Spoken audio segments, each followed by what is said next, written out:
মন্ত্রী এমপির স্বজনদের সঙ্গী করে শুরু হচ্ছে উপজেলার ভোট যুদ্ধ। কাল প্রথম ধাপে 139টিতে জামালপুরের সরিষাবাড়ির নির্বাচন স্থগিত। কেন্দ্রে কেন্দ্রে পৌঁছেছে সরঞ্জাম, 22টিতে ইভিএম, নিরাপত্তায় 418 প্লাটুন বিজিবি। সবাই আমরা একই মোডে আছি এবং আমরা চাই যে একটি শান্তিপূর্ণ একটি নির্বাচন হবে, এটা আমাদের প্রত্যাশা। 3টি উচ্চসম্পন্ন গতিসম্পন্ন বোট এবং 2টি উচ্চ গতিসম্পন্ন জাহাজ সার্বক্ষণিক টহলে নিয়োজিত রয়েছে। নির্বাচন নিয়ে 2 মেরুতে আওয়ামী লীগ বিএনপি প্রভাব বিস্তার করার চেষ্টা হলে ছাড় নয় বলছে সিইসি। পুরো নির্বাচনী যে ব্যবস্থা সেটাকে বাংলাদেশের মানুষ বর্জন করেছে। তার একটি প্রমাণ আপনারা পেয়েছেন 7ই জানুয়ারিতে, তার দ্বিতীয় প্রমাণটি আপনারা পাবেন আগামীকাল। জনগণের স্বতঃস্ফূর্ততা আছে এবং অত্যন্ত গ্রহণযোগ্য নির্বাচন হবে। এই নির্বাচন নিয়ে কোনো প্রস্তাবিত নির্বাচনে বলা যাবে না। কেউ যেন প্রভাব বিস্তার না করেন সেদিক থেকে নীতিগত সিদ্ধান্তটা খুব স্পষ্ট করে জানিয়ে দেওয়া হয়েছে। দেখছিলেন প্রধান শিরোনাম। সন্ধ্যার সময়ের সঙ্গে আছি আমি নাবিলা সোহার। এবার অন্যান্য শীর্ষ সংবাদ। ধানের মধ্যে এবার পোকামাকড়ের বেশি কারণে আমাদের খরচটা বেশি হয়ে গেছে। দাম তো গত বছর 1000 টাকা বেশি, এখনো 1000 টাকা। বড় মৌসুমে 32 টাকা কেজিতে 5 লাখ মেট্রিক টন ধান কেনার সিদ্ধান্তে খুশি নন কৃষক।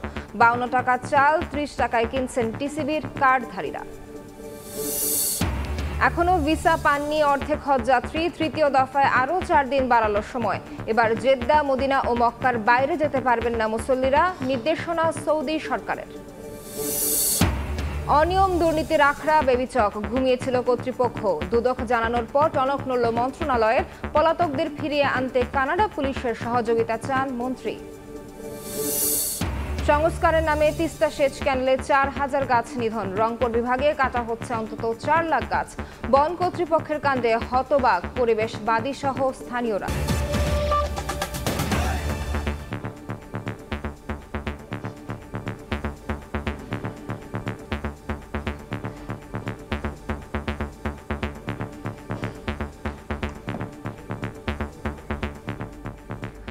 উপজেলা পরিষদ নির্বাচনের প্রথম ধাপে 139 উপজেলায় ভোট গ্রহণ কাল। ইতোমধ্যে কেন্দ্রে কেন্দ্রে পৌঁছে গেছে নির্বাচনী সরঞ্জাম। দুর্গম 24 জেলার 424 কেন্দ্রে আজই পাঠানো হয়েছে ব্যালট পেপার। শান্তিপূর্ণ নির্বাচন সম্পন্ন করতে নেওয়া হয়েছে কঠোর নিরাপত্তা ব্যবস্থা।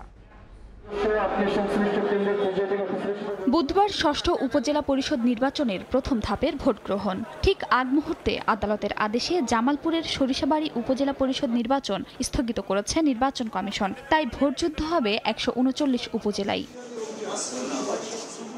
মঙ্গলবার সকালে কেন্দ্রে কেন্দ্রে নির্বাচনী সামগ্রী নিতে যান প্রিজাইডিং কর্মকর্তারা। সেই সঙ্গে নিজেদের দায়িত্বও বুঝে নেন নির্বাহী ম্যাজিস্ট্রেট সহ আইন শৃঙ্খলা রক্ষাকারী বাহিনী।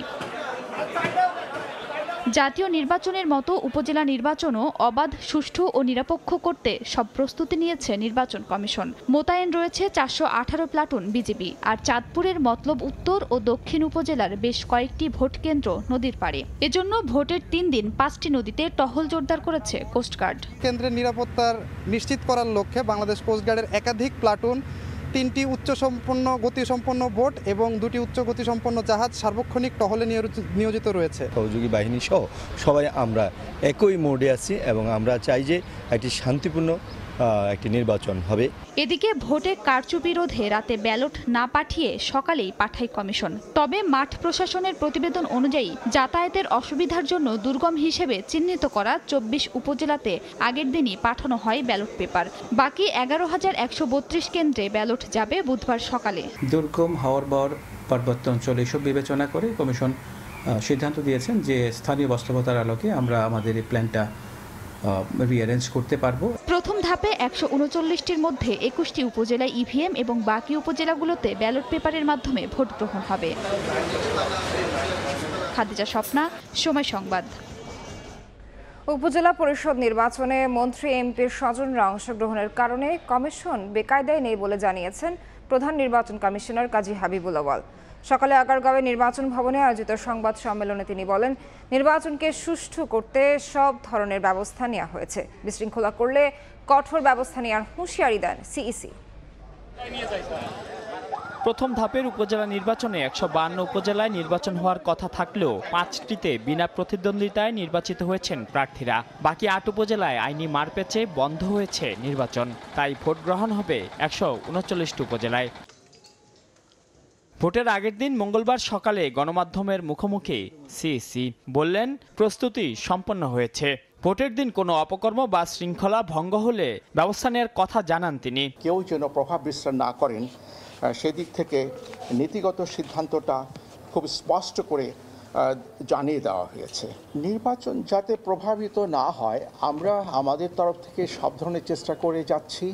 মন্ত্রী এমপিদের অনেক স্বজন নির্বাচন করছে, যে কারণে মাঠে সক্রিয় আছেন তারা। এ কারণে নির্বাচন কমিশন কোনো অস্বস্তি বোধ করছে কিনা এমন প্রশ্নে কাজী হাবিবুল আউয়াল বলেন, নির্বাচন কমিশন বেকায়দায় নেই। যারা মাননীয় সংসদ সদস্য, মাননীয় মন্ত্রী, অনেককে আমরা নিবৃত্ত করতে পেরেছি।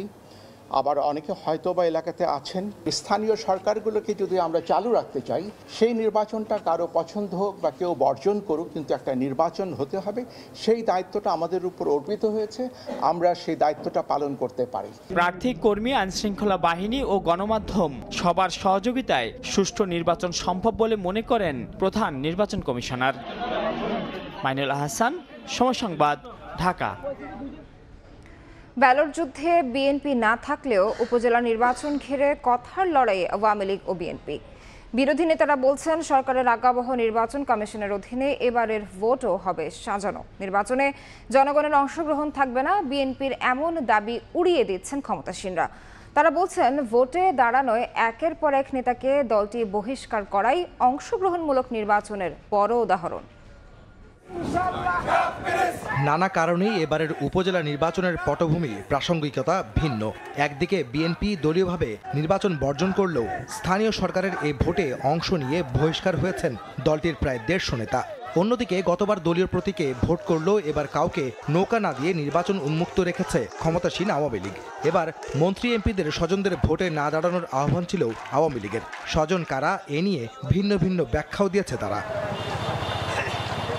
সব মিলিয়ে নতুন অভিজ্ঞতায় কেমন হয় উপজেলা নির্বাচন, সেদিকে চোখ সব মহলের। তবে অন্য সব বিষয়ের মতো এই নির্বাচন ঘিরেও রাজনৈতিক অঙ্গনে থেমে নেই কথার লড়াই। নির্বাচন কমিশন তো বলার অপেক্ষা রাখে না, সরকারের সম্পূর্ণ আজ্ঞাবহ।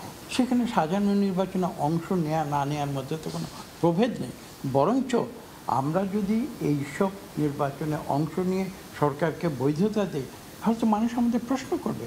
সরকার, নির্বাচন কমিশন এবং আওয়ামী লীগ দৃঢ় প্রতিজ্ঞ ফ্রি ফেয়ার নির্বাচনের জন্য, এবং একটা দৃষ্টান্তমূলক স্থাপন করবে। এই নির্বাচনটা অত্যন্ত জাতীয় নির্বাচনের চেয়েও ফ্রি নির্বাচন, ফেয়ার নির্বাচন এটা হবে ইনশাআল্লাহ।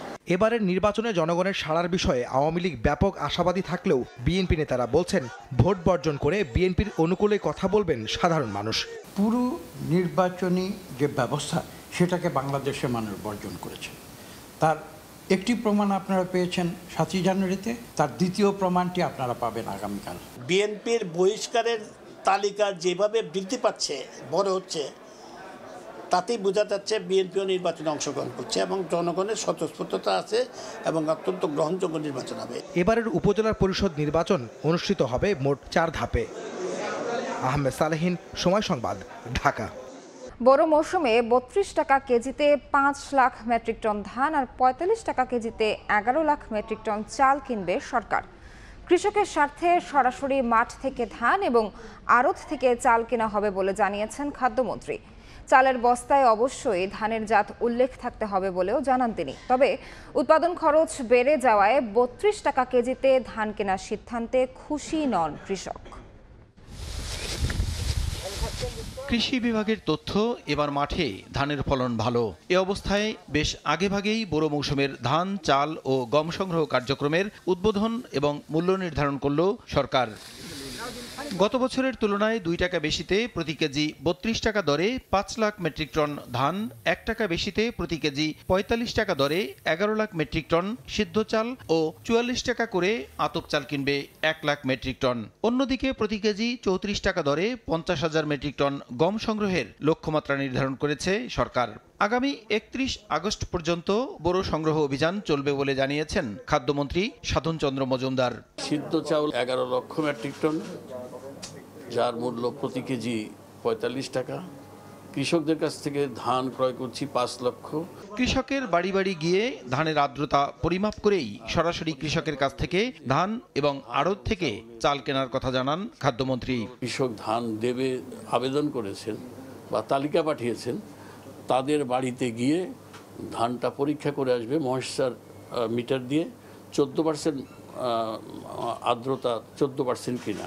এদিকে কেজি প্রতি 2 টাকা বেশিতে ধানের মূল্য নির্ধারণ করা হলেও উৎপাদন খরচের তুলনায় তা পর্যাপ্ত নয় জানিয়ে অসন্তোষ প্রকাশ করেছে দেশের কৃষকরা। আমাদের ধানের দাম তো কম, এই হিসাবে আমাদের কেমনে পোষাবে এটা বলেন? কীটনাশকের দাম বেশি, বিষের দাম বেশি, সেচের পয়সা লাগতেছে বেশি। সারা দেশে এরই মধ্যে 50 থেকে 60% বোরো ধান কাটা হয়েছে বলে জানান খাদ্যমন্ত্রী। বড় কোনো ঝড় বা অকাল বন্যার আগেই সারা দেশের ধান কাটা শেষ হবে বলে আশাবাদী খাদ্যমন্ত্রী। কৃষক প্রতিনিধিদের কাছে দেওয়ার জন্য প্রসূন আশিস, সময় সংবাদ, ঢাকা। 9 মে থেকে শুরু হবে হজের ফ্লাইট, তবে এখনও ভিসা পাননি অর্ধেক হজযাত্রী। তৃতীয় দফায় হজের ভিসা ইস্যুর মেয়াদ 11 মে পর্যন্ত বাড়িয়েছে সৌদি সরকার। এদিকে এবার হজযাত্রীরা শুধু জেদ্দা, মদিনা ও মক্কায় থাকতে পারবেন বলে নির্দেশনা দিয়েছে দেশটি।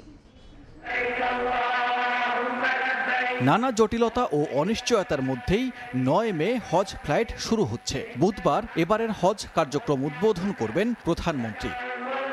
এবার কয়েক দফা সময় বাড়িয়েও 85,000 নিবন্ধিত মুসল্লির অর্ধেক ভিসাও এখনও সম্পন্ন হয়নি। মক্কা, মদিনায় বাড়ি ভাড়া করতে দেরি করায় তৈরি হয় ভিসা জটিলতা। সমস্যা সমাধানে ধর্ম মন্ত্রণালয়ের দ্বারস্থ হয় এজেন্সিগুলো। বাংলাদেশ সরকারের আবেদনে 30 এপ্রিল 7 মের পর 11 মে পর্যন্ত ভিসা ইস্যুর সময় বাড়িয়েছে সৌদি সরকার। তো আমরা চেষ্টা করছি যে কোনো অবস্থাতেই অতীতের প্রস্তুতির চাইতে এবারের প্রস্তুতি একটু ভিন্ন, কারণ আমরা খতিয়ে দেখেছি কোথায় কোথায় কি ত্রুটি আছে। এদিকে এবছর 1,27,000 কোটা থাকলেও নিবন্ধন করেন 85,257 জন। মন্ত্রী জানান, এবার 5 লাখের বেশি মুসল্লি ওমরাহ করতে যাওয়ায় 1,02,000 টাকা খরচ কমানোর পরও হজের কোটা পূরণ হয়নি। মানুষের ধারণাটা ছিল এমনই যে 7 লাখ টাকা লাগবে, সেই চিন্তা ছিল অনেক কিছুই। যদিও কমেছে, তখন তারা চিন্তা করেছে কমলে কি হবে, আমাদের সেই সময়টুকু হাতে পাইনি, এতটুকু কমে যাবে। এটা যদি আগে বুঝতে হয়তো আরও কিছু লোক বেশি যেত। এবার হজ যাত্রীদের সহযোগিতায় মন্ত্রণালয়ের বাইরে কেউ যাবে না জানিয়ে মন্ত্রী বলেন, অর্থ সাশ্রয়ে এবার সৌদি আরবে থাকা শিক্ষার্থীদের সহায়তা নেওয়া হবে এবং সেগুলোকে আমরা সামনে। সানবীর রূপল, সময় সংবাদ, ঢাকা। চোর পালানোর পর বুদ্ধি হয়েছে বেসরকারি বিমান চলাচল কর্তৃপক্ষের। বছরের পর বছর অনিয়ম চললেও কোনো ব্যবস্থা না নেওয়ায় অভিযোগ বেবিচকের বিরুদ্ধে। এবার দুর্নীতির কথা স্বীকার করে জড়িত কর্মকর্তাদের ধরতে কানাডা পুলিশের সহযোগিতা নেওয়ার কথা জানালেন মন্ত্রী। তবে পলাতকদের এভাবে ফেরত আনা সম্ভব নয় জানিয়ে সংশ্লিষ্টরা বলছেন, বাণিজ্যিক কাজে যুক্ত হওয়ায় দুর্নীতির সুযোগ তৈরি হয়েছে। বিমান বাংলাদেশ এয়ারলাইন্সের পর এবার আলোচনায় বেসামরিক বিমান চলাচল কর্তৃপক্ষ বেবিচক। কোনো অনিয়মেই বাদ দিচ্ছেন না কর্মকর্তা কর্মচারীরা। মানব পাচার থেকে শুরু টেন্ডার, নিয়োগ বাণিজ্য সহ নানা অনিয়ম দুর্নীতিতে জড়িয়ে পড়েছেন অনেকেই। সম্প্রতি বেবিচকের 37 কর্মকর্তা কর্মচারীকে চিহ্নিত করে বেবিচক চেয়ারম্যানের কাছে চিঠি পাঠিয়েছে দুদক। এতে জড়িতদের মধ্যে ছড়িয়ে পড়েছে আতঙ্ক। দুদক থেকে বাঁচতে বিভিন্ন দপ্তরে তদবিরের পাশাপাশি কেউ পালিয়েছেন বিদেশে। ইতোমধ্যে শত শত কোটি টাকা হাতিয়ে নেয়া অন্তত 7 কর্মকর্তা কর্মচারী দেশ ছেড়ে গেছেন কানাডা, যুক্তরাষ্ট্রে। এমন অবস্থায় বিমানমন্ত্রী বলছেন হাস্যকর কথা। জানান, কানাডার পুলিশ দিয়ে ধরা হবে পলাতকদের। যাদের বিরুদ্ধে অভিযোগ হয়েছে তাদের প্রত্যেকের ব্যাপারে আমরা শক্ত সাজার ব্যবস্থা করেছি। এমনকি যারা বিদেশে মানে কানাডায় পালিয়ে গেছে তাদেরকে সেখানকার পুলিশকে দিয়েও তাদেরকে ধরাবার আমরা চেষ্টা করছি। সুতরাং যদি কেউ আইনের বিরুদ্ধে কাজ করে তার বিরুদ্ধে ব্যবস্থা নেওয়া হবে। দুদকের তথ্য মতে অবকাঠামো নির্মাণ, টেন্ডার, নিয়োগ সহ বিভিন্ন খাতে অনিয়ম দুর্নীতি চলছে 2015 সাল থেকেই। প্রশ্ন হলো, গত 9 বছর কি ঘুমিয়েছিল বেবিচক? অনিয়ম ও অপরাধীদের জেনেও কোনো ব্যবস্থা নেয়নি কর্তৃপক্ষ। খাত সংশ্লিষ্টদের মত, দায় এড়াতে পারেন না ঊর্ধ্বতনরাও। যদি সিভিল এভিয়েশনকে রেগুলেটরি অথরিটি হিসেবে অপারেট করতে হয়, they have to be removed from commercial activities. Commercial activity in that sense না হলেও যদি এয়ারপোর্টগুলোকে আলাদা করে দেন এয়ারপোর্ট অথরিটি করে, তাহলে তখন তারা সেটা করবে এবং সিভিল এভিয়েশন তখন তার রেগুলেটরি অথরিটি ফাংশনটা আমি মনে করি সুষ্ঠুভাবে করতে পারবে। দুদকের নোটিশ অনুযায়ী 2015-16 ও 2016-17 অর্থ বছরে বেবিচকে কি প্রকল্পের কাজ হয়েছে তার তালিকা, এই 2 অর্থ বছরে কেনাকাটা খাতে কত টাকা ব্যয় হয়েছে তার বিস্তারিত বিবরণ, একই সময়ে নির্মাণ ও সংস্কার খাতে কত ব্যয় হয়েছে, আইটি খাতে কত বরাদ্দ ছিল এবং কি কাজ হয়েছে তার বিস্তারিত জানতে চেয়েছে দুদক। কাজল আব্দুল্লাহ, সময় সংবাদ, ঢাকা। গাছের অভাবে যখন দাবদাহ বাড়ছে, হুমকিতে পড়ছে জীববৈচিত্র্য, ঠিক এ সময় রংপুরে তিস্তা সেচ ক্যানেল সংস্কার ও সম্প্রসারণের নামে 4000 গাছ কাটছে বন বিভাগ। আর পুরো বিভাগে গাছ কাটা হচ্ছে অন্তত 4 লাখ। এমন কর্মকাণ্ডের নিন্দা জানিয়েছেন পরিবেশবিদ সহ সাধারণ মানুষ। গাছ হত্যার এমন নিঠুর দৃশ্যায়নের মঞ্চ রংপুরের তারাগঞ্জ উপজেলার তিস্তা সেচ ক্যানেল। প্রায় 5 কিলোমিটার ক্যানেলের অন্তত কয়েক হাজার গাছ এভাবেই কেটে ফেলা হচ্ছে নির্বিচারে। প্রায় 1,500 কোটি টাকা ব্যয়ে তিস্তা সেচ ক্যানেল সংস্কার ও সম্প্রসারণে একটি প্রকল্প হাতে নিয়েছে পানি উন্নয়ন বোর্ড। তবে এই প্রকল্পের কার্যকারিতা নিয়ে প্রশ্ন উঠলেও সংস্কারের নামে দরপত্র দিয়ে সেচ ক্যানেলের 2 ধার সহ পৌর বিভাগের প্রায় 4 লাখ গাছ কাটছে বন বিভাগ। আমরা স্কুল যাই ছায়ার মধ্যে দিয়ে যাইতাম, এখন তো কোনো ছায়া নাই। 600 গাছ আমাদের কাটা হয়েছে আর 150 গাছ আছে। শ্রমিকের এই কুড়ালের কোপ যেন গাছের গোড়ায় নয়, আঘাত করছে পৃথিবীর হৃৎপিণ্ডে।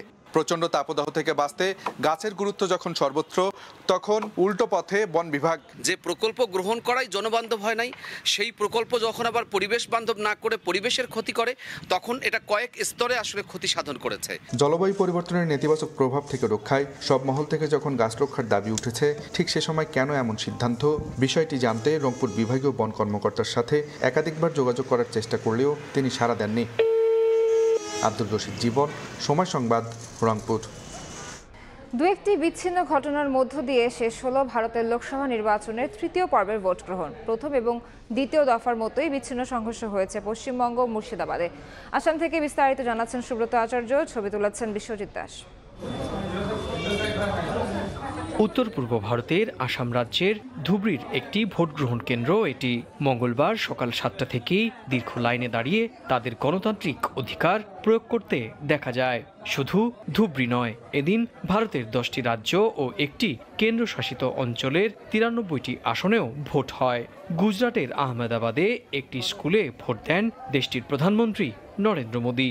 একই কেন্দ্রে ভোট দিতে দেখা যায় কেন্দ্রীয় স্বরাষ্ট্রমন্ত্রী অমিত শাহকেও। বিকেল 3টে পর্যন্ত ভোট পড়েছে 51%। 3 দফায় ভারতে 284 আসনের ভোট সম্পন্ন হলো।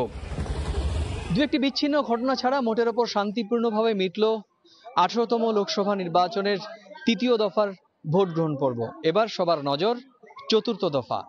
আগামী 13ই মে ভোট নেওয়া হবে 10টি রাজ্যের 96টি লোকসভা আসনে। উত্তর পূর্ব ভারতের আসামের ধুবড়ি থেকে সুব্রত আচার্য, সময় সংবাদ। এ পর্যায়ে শীর্ষ সংবাদ জানিয়ে দিচ্ছি আরেকবার। মন্ত্রী এমপির স্বজনদের সঙ্গী করে কাল 139 উপজেলায় ভোট যুদ্ধ। কেন্দ্রে যাচ্ছে সরঞ্জাম, প্রভাব বিস্তারের চেষ্টা হলে ছাড় দেবে না ইসি। এবং বড় মৌসুমে মাত্র 2 টাকা বাড়িয়ে 32 টাকা কেজিতে ধান কেনার সিদ্ধান্তে খুশি নন কৃষক। চালে বাড়ল 1 টাকা, 45 টাকা কেজিতে সরকার কিনবে 11 লাখ মেট্রিক টন।